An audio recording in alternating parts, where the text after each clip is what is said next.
Fala, pessoal. Aqui é o concurseiro Pro, meu nome é Jair Carvalho, e vamos dar continuidade aqui à aula sobre estudantes de estúdio.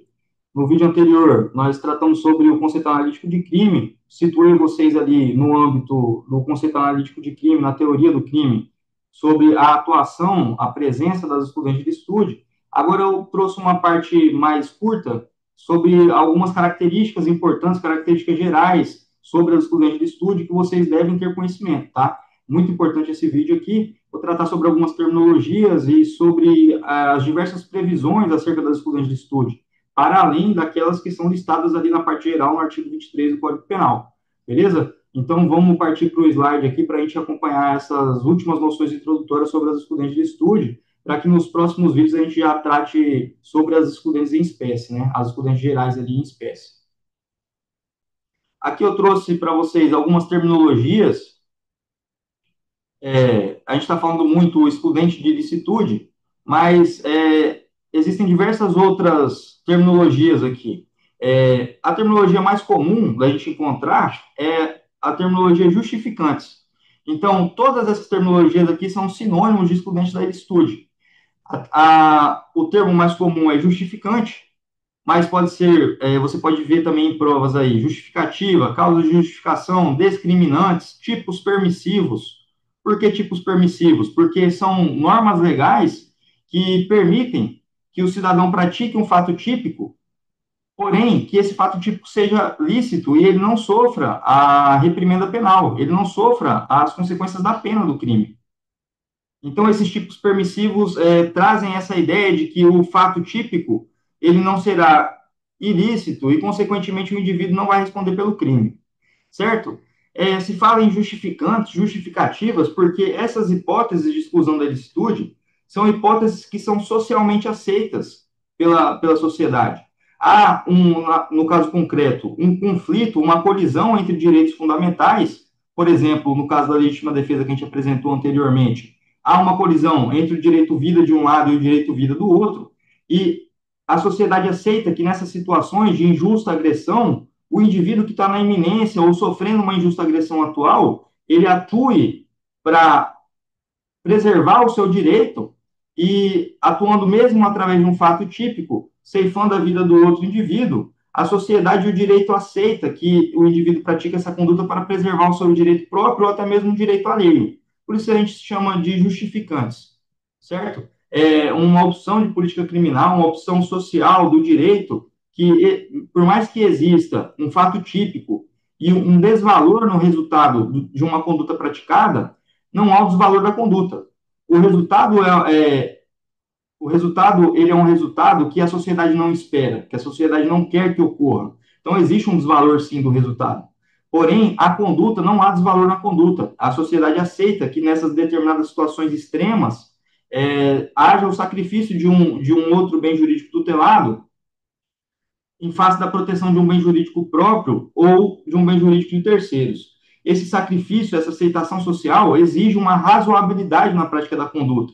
Então, a razoabilidade aqui é um dos pressupostos objetivos que deve estar presente em todas as espécies de exclusão da ilicitude. Eu vou trabalhar a razoabilidade quando a gente estiver trabalhando as excludentes em espécie, certo? Então, partindo aqui para o próximo slide,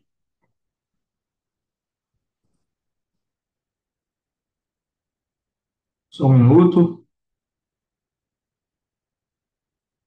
Aqui, uma informação muito importante também que vocês têm que ter em mente, tá? Essas excludentes de estude que a gente está trabalhando agora, que a gente vai trabalhar nessa aula, são as excludentes gerais, chamadas também de excludentes genéricas. Por que elas são genéricas? Porque elas estão previstas lá na parte geral do Código Penal e elas se aplicam a todas as espécies de crime, tanto os crimes da parte especial do Código Penal quanto os crimes da legislação extravagante.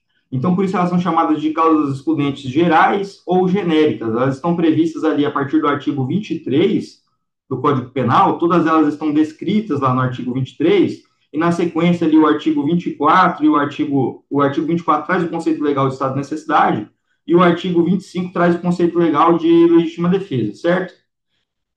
Contudo, vocês têm que ter em mente que não são só essas quatro hipóteses descritas ali no artigo 23 que são excludentes da ilicitude. Existem diversas outras hipóteses que podem excluir a ilicitude. Existem hipóteses específicas, as excludentes de ilicitude específicas, né? Como a gente está vendo aqui, elas são específicas porque elas são tratadas na parte especial do Código Penal ou até mesmo na legislação extravagante e elas se aplicam apenas a determinados crimes. Por isso elas são específicas. Eu trouxe aqui dois exemplos para vocês da parte geral do Código Penal. O primeiro exemplo é sobre o crime de constrangimento ilegal. O artigo 3º do constrangimento ilegal, o parágrafo 3º, melhor dizendo, ele traz a seguinte redação: ó, não se compreendem na disposição deste artigo a intervenção médica ou cirúrgica sem o consentimento do paciente, se justificada por iminente perigo de vida. Você vê ó, o termo que ele usa aqui, justificada, é uma justificante. Então, isso aqui é um exemplo bem legal dessa hipótese aqui do parágrafo 3º do constrangimento legal, é aquela situação da testemunha de Jeová. Nós sabemos que a testemunha de Jeová, ela não aceita transfusão de sangue por uma cláusula de reserva de consciência. Em função da sua religião, eles entendem que a transfusão de sangue vai deixar eles impuros e eles não vão ir para o céu, né? Vão acabar indo para o inferno, se houver uma transfusão de sangue.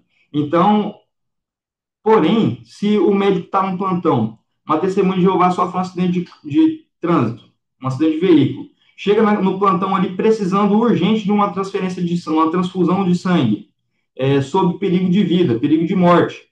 E o médico que pratica essa transfusão, mesmo sem o consentimento dessa testemunha de Jeová, ele, por expressa previsão legal, aqui uma excludente específica da ilicitude, ele não responderá pelo crime, certo?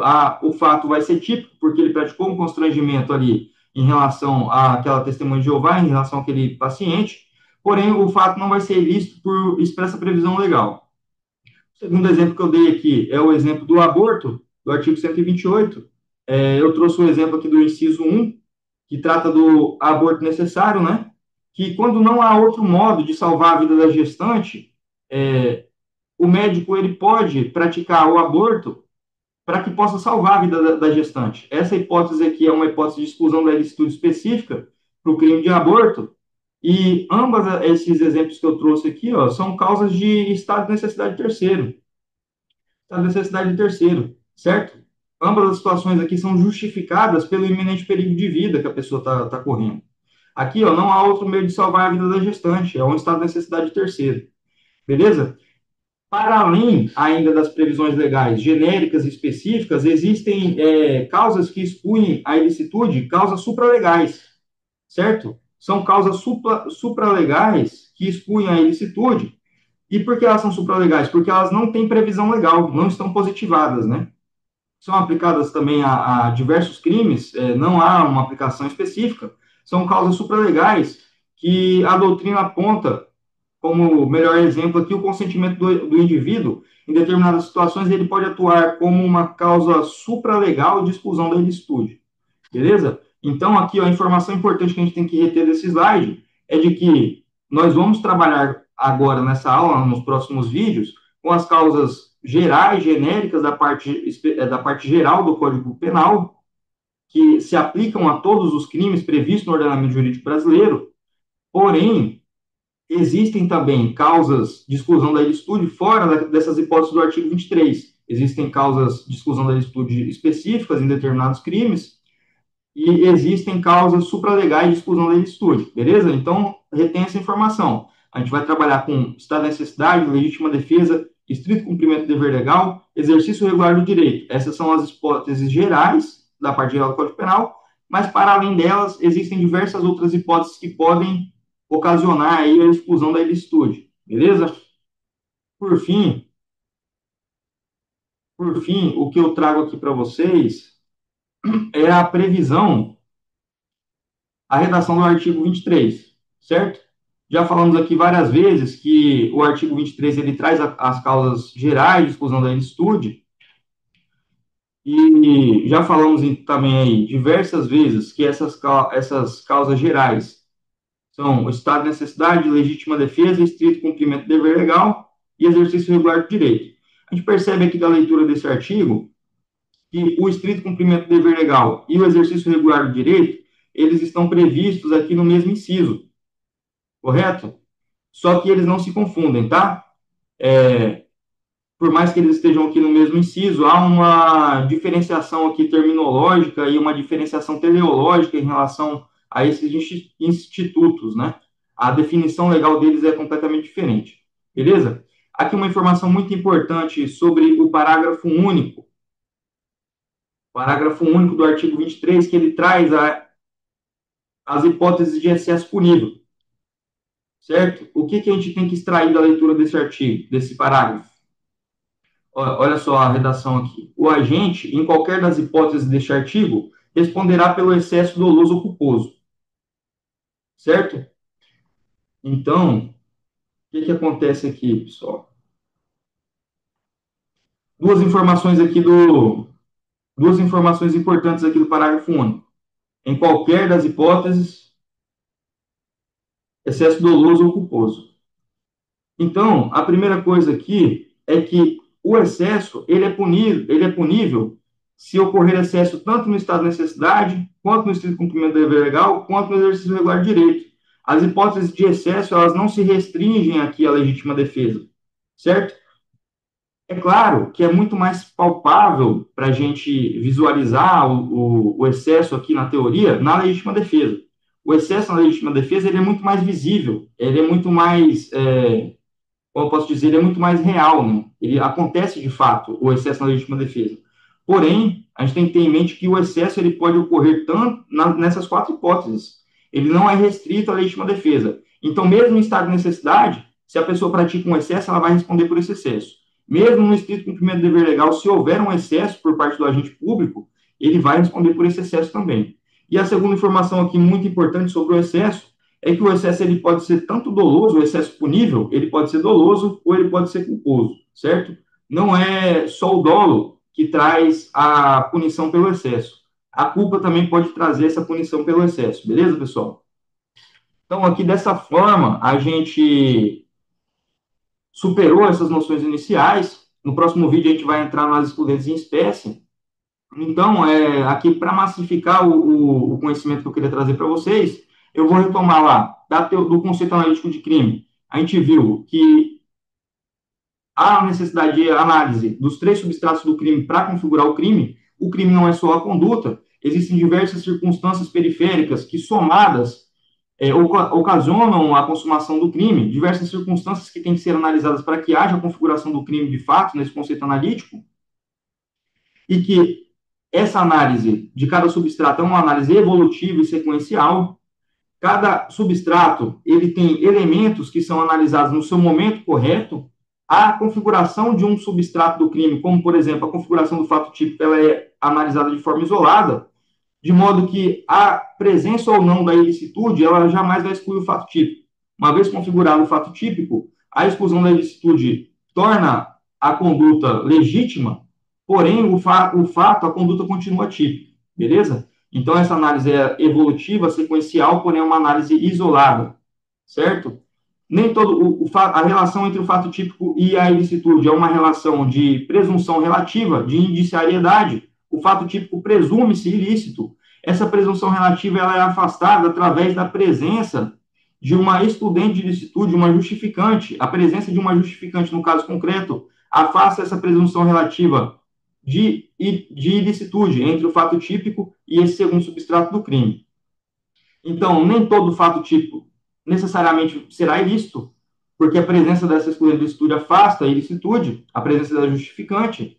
Porém, todo fato ilícito ele é um fato típico, porque só se analisa a ilicitude a partir do momento que se configura o fato típico. Então, todo fato ilícito é um fato típico, porém a recíproca não é verdadeira, correto? Então, a exclusão da ilicitude não acarreta a exclusão do fato típico. Existem diversas outras formas de exclusão da ilicitude, para além daquelas previstas no artigo 23, nas hipóteses do artigo 23 do Código Penal. As hipóteses do artigo 23 do Código Penal são excludentes genéricas, excludentes gerais, previstas na parte geral do Código Penal, que se aplicam a todas as espécies de crimes previstas no ordenamento jurídico brasileiro, seja na parte especial do Código Penal, seja na legislação extravagante. Existem ainda causas supralegais de exclusão da ilicitude, que a doutrina aponta como exemplo o consentimento do ofendido, que por vezes atua excluindo a ilicitude do crime, e o excesso, ele é punível, de acordo com o parágrafo 1º do artigo 23, o agente que pratica excesso no âmbito de uma justificante, esse excesso ele será punível em qualquer hipótese de justificante, e esse excesso ele punível, ele pode ser doloso ou ele pode ser culposo. Então, superado aqui essas noções introdutórias, eu deixo um grande abraço para vocês e nos vemos aí nos próximos vídeos.